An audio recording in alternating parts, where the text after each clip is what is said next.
ఓం సాయిరామ్. సాయిబాబా భక్తులందరికీ నమస్కారం. సాయిబాబా ఆశీస్సులతో అందరూ సంతోషంగా ఉండాలని కోరుకుంటున్నాను. ఈరోజు బాబా వారి సందేశం ఏమనగా, తల్లి ఈ క్షణం నిర్లక్ష్యం చేయకుండా ఈ వీడియో చూడు. నీ కర్మలన్నీ పూర్తిగా తొలగించే బాధ్యత నాది. విన్న మాటల ద్వారా ఈ సందేశాన్ని విందాము. బిడ్డ, నీ లోతు మనసులో దాగి ఉన్న ఎన్నో ప్రశ్నలకు ఈరోజు నేను సమాధానం ఇస్తాను. నువ్వు ఆ ప్రశ్నలకు సమాధానం తెలియక సతమతమైపోతున్నావు కదా.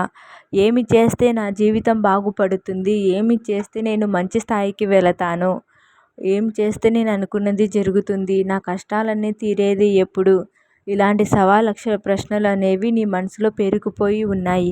వీటన్నిటికీ కూడా ముగింపు కాలం అనేది తప్పకుండా ఈ రాత్రికి నేను ఇస్తానమ్మా. ఎందువల్ల అంటే ఈ శుభదినాన, ఈ రోజున ఈ రూపంలో నీకు బదులు ఇస్తాను. ప్రశాంతంగా నీవు ఈ సాయి సందేశం విని ప్రశాంతంగా నిద్రించు తల్లి. వీలైనప్పుడు నీ కోరిక తీరినప్పుడు నా ఆలయానికి వచ్చి నన్ను దర్శించుకో. ఈ యొక్క సందేశం నీకు చేరవేయడానికి నన్ను దర్శించుకోమని చెప్పడమే నా యొక్క ముఖ్య ఉద్దేశం. నన్ను దర్శించుకొని నీ మనసులో ఉన్న బాధనన్నా తొలగించుకోవాలి అని నువ్వు మర్చిపోయావు బిడ్డ. అందుకే నీకు గుర్తు చేయడానికి వచ్చాను. నీ బాధలు చెప్పుకోవడానికి, నీ కష్టాలు తీర్చడానికి నీకు ఎవరూ లేరు అని ఎప్పుడు కూడా బాధపడకు బిడ్డ. నీ బాబా నీకు అండంగా ఉండారని నీవు ఎప్పుడు కూడా ధైర్యంగా ఉండు, ప్రశాంతంగా నెమ్మది ఉండు. అప్పుడే నీకు దొరుకుతుంది. అందుకోసమే నా ఆలయానికి వచ్చి నన్ను దర్శించుకొని నీ మనసులో ఉన్నంత భారాన్ని మొత్తం దింపు. నీకు ఎవరూ లేరని, ఎవరూ రారని చాలా బాధపడుతున్నావు కదా బిడ్డ. ఏంటి బాబా ఇలాంటి బ్రతుకు నాకు ఇచ్చావు అని నీ మనసులో ఏదో ఒక దిగులుతో ఉన్నావు. అలా ఉంటే ఏ పని చేయాలనిపించదు. అంతేకాకుండా దీనివల్ల నీకు ఎన్నో ఆరోగ్య సమస్యలు వస్తూ ఉన్నాయి. మనసు ప్రశాంతంగా ఉండనప్పుడు ఆహారం కూడా సరిగా తినలేవు కదా బిడ్డ. అలాగే నిద్ర కూడా పోలేవు. ఇవన్నిటికీ కారణం ఎన్నెన్నో దిగులు, ఎన్నో సమస్యలు. ఒకటి గుర్తుంచుకో బిడ్డ, నువ్వు ఎప్పుడు కూడా నీ యొక్క ఆలోచనలు నీ అందుబాటులో ఉంచుకో. ఒంటరిగా ఏదైనా ఆలోచించి నీ మనసుని నువ్వే పాడు చేసుకుంటున్నావు. నీ మనసు అనేది చెత్త కుప్ప కాదు కదా. నీ మనసు నీతోనే ఉంటుంది. అలాంటి మనసుని కల్మషం లేకుండా ప్రశాంతంగా స్వచ్ఛంగా ఉంచుకోవాలి బిడ్డ. అప్పుడే నీ ఆరోగ్యం అనేది బాగుంటుంది. అంతేకాకుండా నీ మనసు కూడా ప్రశాంతంగా ఉండాలి అంటే నీ వ్యతిరేక ఆలోచనలన్నీ నువ్వు దూరం చేసుకోవాలి. ఎప్పుడు కూడా అనుకూలంగానే ఆలోచించుకోవాలి.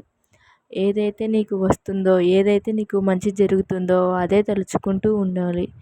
ఆ ఆలోచనలో ఎంతో శక్తి ఉంటుందని నీకు చాలాసార్లు చెప్పాను కదమ్మా.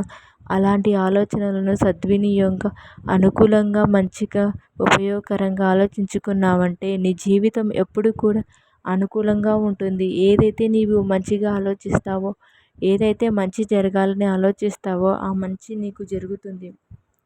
ఏదైతే ఎప్పుడు కూడా నాకు చెడు జరుగుతుంది అని పదే పదే అనుకుంటావో నీకు వచ్చే సంఘటనలు కూడా అలాగే ఎదురవుతాయి తల్లి. అలాగే ఎప్పుడు కూడా ప్రశాంతంగా మంచిగా ఆలోచిస్తూ ఉండు. అంతా మంచే జరుగుతుంది బిడ్డ. నా బిడ్డ ఎన్నో నిద్రలేని గలిపింది. ఇలాంటి పరిస్థితి రాకుండా నేను చూసుకుంటాను అమ్మా. కాబట్టి ఈ విషయాలన్నీ కూడా చెప్పాల్సిన అవసరం ఉంది. కాబట్టి ఈ రాత్రి నీ దగ్గరికి వచ్చి మాటలన్నీ కూడా తెలియపరుస్తాను. ఏది కూడా నీ మనసును దూరంగా ఉంచుకో. నిన్ను కష్టపెట్టే ప్రతి మాటని కూడా, విషయాన్ని కూడా నువ్వు దూరంగా ఉంచు. నీకు ఏదైతే సంతోషాన్ని ఇస్తుందో దాన్ని మాత్రమే నీ దగ్గరికి తీసుకో బిడ్డ. అంతేకాని నీ మనసుకి బాధ కలిగించే విషయాలు తలుచుకొని పదే పదే బాధ పెట్టద్దు అమ్మ. ఎవరైనా సరే నీ మనసును బాధ పెట్టడానికి ప్రయత్నిస్తే వారికి నువ్వు దూరంగా వెళ్ళాలి కదా. అదేవిధంగా నీ ఆలోచన వల్లే నీ మనసు గాయపడుతుంది అన్నప్పుడు ఆ యొక్క విషయాలకు నువ్వు దూరంగా ఉండడంలో తప్పు లేదు. దూరంగా ఉంచాల్సిన అవసరం ఎంతో ఉంది. నీ ప్రమేయం లేకుండా నీకు వచ్చే బాధకి నీవు బాధ్యురాలివి కాదు. కాబట్టి ఇక జరిగిపోయేది నువ్వు మర్చిపోయి సంతోషంగా ఉండాలి. ఇక సంతోషంగా నువ్వు ఉంటావని నమ్మకం పెంచుకో. అలా కాకుండా నీ మనసు అలజడికి గురైనప్పుడు నా సన్నిధి దగ్గర మనస్ఫూర్తిగా మనసును ప్రశాంతంగా ఉంచుకునేందుకు ధ్యానం చెయ్యి తల్లి. నీ సాయి నామంతో ధ్యానం చెయ్యి. నీకు ప్రశాంతత లభిస్తుంది. నీ సమస్యలు ఏదైతే ఎదుర్కొంటున్నావో ఆ సమస్యకు ముగింపు కూడా వస్తుంది.